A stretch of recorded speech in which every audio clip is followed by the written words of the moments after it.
नमस्ते, आप देख रहे हैं न्यूज 18 इंडिया। मैं हूं आपके साथ जसप्रीत कौर। ईरान के मरहूम सुप्रीम लीडर अयतुल्ला अली खामेनेई को अंतिम विदाई देने के लिए तेहरान में राजकीय अंतिम संस्कार की शुरुआत हो चुकी है। इस दौरान पूरे देश में शोक का माहौल देखने को मिल रहा है। श्रद्धांजलि समारोह में आम से लेकर खास तक हर कोई गमजदा है। तेहरान से लगातार भावुक तस्वीरें सामने आ रही हैं। ईरान की संसद के अध्यक्ष मोहम्मद कालिबाफ भी जब पहुंचे तो माहौल और भी ज्यादा भारी हो गया। हाथ जोड़कर प्रार्थना करते हुए उनकी आंखों से आंसू झरने लगे और वो फूट फूट कर रो रहे थे। उनके साथ मौजूद विदेश मंत्री सैयद अब्बास अराक्ची भी काफी भावुक नजर आए। दोनों नेताओं ने खामेनेई के पार्थिव शरीर को अंतिम श्रद्धांजलि अर्पित की। खामेनेई का ताबूत तेहरान के ग्रैंड मुसल्ला धार्मिक परिसर में लाया गया, जहां बड़ी संख्या में लोग उन्हें अंतिम विदाई देने पहुंचे। ताबूत को ईरान के राष्ट्रीय रंगों से ढका गया था। तस्वीरें भी हम आप तक पहुंचा रहे हैं। यहाँ पर ईरान के पूर्व सुप्रीम लीडर अयतुल्ला अली खामेनेई की अंतिम विदाई देने के लिए तेहरान में राजकीय अंतिम संस्कार की शुरुआत हो चुकी है और हर कोई भावुक नजर आया। क्या आम क्या खास, हर कोई गमगीन है। आंसुओं के बीच आखिरी सलाम दिया गया। यहाँ पर श्रद्धांजलि दी गई है। विदाई देने के लिए लाखों लोगों का हुजूम इस वक्त तेहरान में मौजूद है। अली खामेनेई के पोस्टर लेकर के लोग मौजूद है और अलग अलग पड़ावों में अंतिम यात्रा होगी। मशहद में उनको 9 जुलाई को सुपुर्द खाक किया जाएगा। तो अली खामेनेई को अंतिम विदाई दी जा रही है। तेहरान में विदाई समारोह है आज और कल, और आप देखिए लाखों लोगों का हुजूम मौजूद है। अंतिम विदाई के लिए यहाँ पर इंतजाम भी किए गए हैं और आप देखिए कि अंतिम संस्कार में आने वालों के लिए खाने की व्यवस्था की गई है ताकि आम लोगों को दिक्कत ना हो। 16 मोबाइल बेकरी लगाई गई हैं। तेहरान में 6000 से ज़्यादा वाटर स्प्रिंकलर लगाए गए हैं। तेहरान के अंतर्राष्ट्रीय और घरेलू हवाई अड्डे बंद रहेंगे। तो ये तस्वीरें तेहरान से सामने आई है। ये तस्वीरें पूरी दुनिया इस वक्त देख रही है। दरअसल ईरान के पूर्व सुप्रीम लीडर अयतुल्ला अली खामेनेई को अंतिम विदाई देने के लिए लाखों लोग इस वक्त तेहरान में मौजूद है और आप देखिए कि हर कोई गमगीन है। वहां पर लोगों के लिए अपने आंसुओं को रोकना मुश्किल हो रहा है।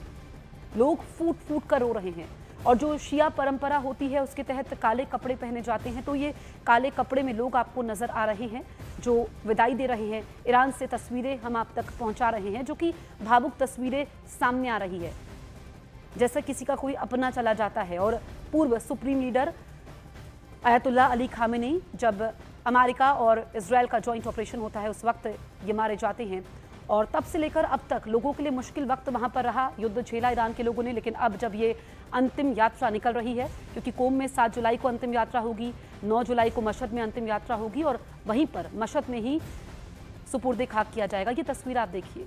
यहाँ पर जो राजनीतिक लोग हैं वो भी अपने आंसुओं को रोक नहीं पाए, चाहे हम मोहम्मद कालिबाफ की बात करें या विदेश मंत्री की बात करें, और वो अपने आंसुओं को रोक नहीं पाए। ये भावुक तस्वीरें सामने आ रही है और अलग इंतजाम भी किए गए हैं सुरक्षा को लेकर के, लोगों की व्यवस्था को लेकर के, उनके खाने पीने को लेकर के। लोग अपनी छाती पीट करके मातम मना रहे हैं। ये काले कपड़ों में आपको लोग नजर आ रहे हैं। ईरान से सीधी तस्वीरें इस वक्त आप देख रहे हैं और विदाई देने के लिए लाखों लोगों का हुजूम उमड़ पड़ा है। लोगों में दुख है और महिलाओं को आप देख सकते हैं बड़ी तादाद में इस वक्त मौजूद है। अंतिम विदाई में मेगा इंतजाम भी किए गए हैं। वाटर स्प्रिंकलर लगाए गए हैं 6000 से ज़्यादा। तेहरान के अंतर्राष्ट्रीय और घरेलू हवाई अड्डे बंद रहेंगे। आप देखिए कि ये जो तस्वीर आ रही है, आंसुओं के बीच आखिरी सलाम दिया जा रहा है, ये तस्वीर इस वक्त पूरी दुनिया देख रही है। हालांकि इस पर बयान भी सामने आ रहे हैं, उस पर हम बात करेंगे, लेकिन इस वक्त हमारे साथ खास मेहमान भी मौजूद है। नज़र अब्बास जी हैं, ईरान से हमारे साथ लाइव मौजूद है। नज़र जी, इस वक्त ईरान के लोगों के लिए सबसे मुश्किल वक्त है। जी बिस्मिल्लाहिर्रहमानिर्रहीम। जी आपने सही फरमाया कि इस वक्त जो है आज तकरीबन 4 महीने के बाद अयतुल्ला शहीद सैयद अली खामनेई की शहादत के 4 महीने के बाद ईरान के लोग जो है इनको भावभीनी श्रद्धांजलि दे रहे हैं और इसी वजह से एक बड़ी तादाद में जो है लोग यहाँ जमा हो रहे हैं। इस वक्त मेरे पीछे आप देख सकती हैं, ये मुसल्ला है, मुसल्ला इमाम खुमैनी की, जहाँ पे उनके जनाजे को रखा गया है और सुबह से बल्कि रात से ही लोग यहाँ जमा होना शुरू हो गए थे और सुबह जब 6 बजे यहाँ आम लोगों के लिए मुसल्ला के दरवाजे खोले गए हैं तो लाखों की तादाद में लोगों ने जो है शिरकत करना शुरू कर दिया है। बड़ी तादाद में लोग आ रहे हैं, कारवान की शक्ल में आ रहे हैं, मुख्तलिफ शहरों से लोग आ रहे हैं और अपने लीडर को, अपने रहबर को जो है वो अंतिम विदाई दे रहे हैं और साथ ही साथ ये पैगाम भी दे रहे हैं ईरान के अंदर, ईरान की जो मसूलीन हैं, जो आर्मी IRGC के लोग हैं, जो हुकूमत के लोग हैं, उनसे मुतालबा कर रहे हैं कि हमारे रहबर का इंतकाम भी लिया जाए। यहाँ पे एक सदा हो के ये लोग ये कह रहे हैं कि हमें अपने रहबर का इंतकाम भी लेना है। तो साथ साथ एक गम भी है दिल में, आंखों में आंसू भी है, लेकिन लबों पे एक नारा भी है कि हमें जो है अपने रहबर का इंतकाम लेना है। तो इस बीच में आप देख सकते हैं लाखों की तादाद में लोग आ रहे हैं। साथ ही साथ जो मौसम के यहाँ पे हाल है, मौसम काफी गर्मी है इस वक्त यहाँ पे, तो इंतजाम बहुत अच्छे तरीके से किए गए हैं, चाहे वो पानी का इंतजाम किया गया हो या फिर इस तरह से ठंडी फुहारों का इंतजाम किया गया हो, ताकि किसी भी तरह की कोई खास मुश्किल ना होने पाए। सुबह जब मैं 6 बजे के आसपास यहाँ पहुंचा, नजर अब्बास जी, तरफ आपके गए हैं जी और नेटवर्क में कुछ दिक्कत बीच बीच में आ रही है, आप अपनी बात पूरी कीजिए। जी, तो मैं यही कह रहा था कि लाखों की तादाद में लोग यहाँ पे श्रद्धांजलि देने के लिए जमा हो रहे हैं और इसी तरीके से यहाँ 2-3 दिन तक ये कार्यक्रम चलेगा।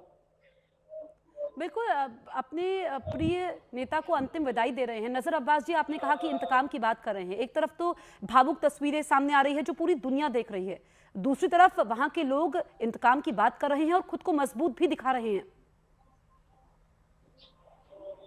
जी, ऐसे ही है, मैं वही कहना चाह रहा था। दो इमोशंस इस वक्त एक साथ दिख रहे हैं यहाँ सड़कों पे। एक तरफ तो आंखों में आंसू है, गुस्सा, एक तो गम है दिल में, आंखों में आंसू है, वो बहुत ज्यादा उदास है अपने रहबर को खोने से। लेकिन साथ ही साथ कमजोर नहीं है ये आंसू, कमजोरी के आंसू नहीं है ये आंसू। इस तरफ इशारा कर रहे हैं कि अभी जो है हमें इस जंग को आगे जारी रखना है जब तक पूरी तरीके से अमेरिका का वर्चस्व इस पूरे खित्ते में खत्म नहीं हो जाता। आप जंग जारी रखने की बात कर रहे हैं, भविष्य क्या नजर आता है आपको ईरान का?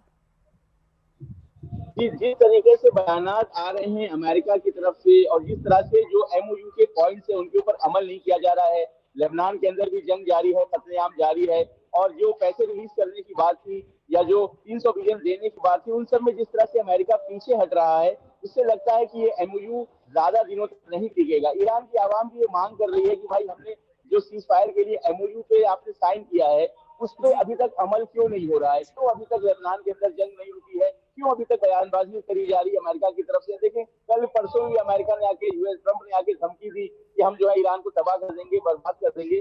तो ईरान की आवाम ये सारी चीजें देख रही है। 2 बार नेगोशिएशन टेबल पे रहने के बाद भी ईरान के ऊपर हमला किया गया, ईरान के ऊपर बार बार नेगोशिएशन करने के बावजूद भी हमला हुआ है। तो ईरान इस बार बहुत सचेत है और बहुत समझ बूझ के सवाल कर रही है कि कब तक ये MOU टिकेगा, कब तक आप इस तरह से सीज फायर को लेके हमको जो है US और अमेरिका आपको बेवकूफ बनाता रहेगा।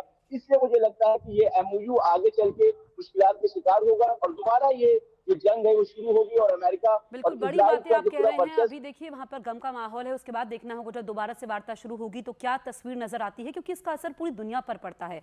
नजर अब्बास जी, आप हमारे साथ जुड़े, इसके लिए आपका बहुत बहुत शुक्रिया।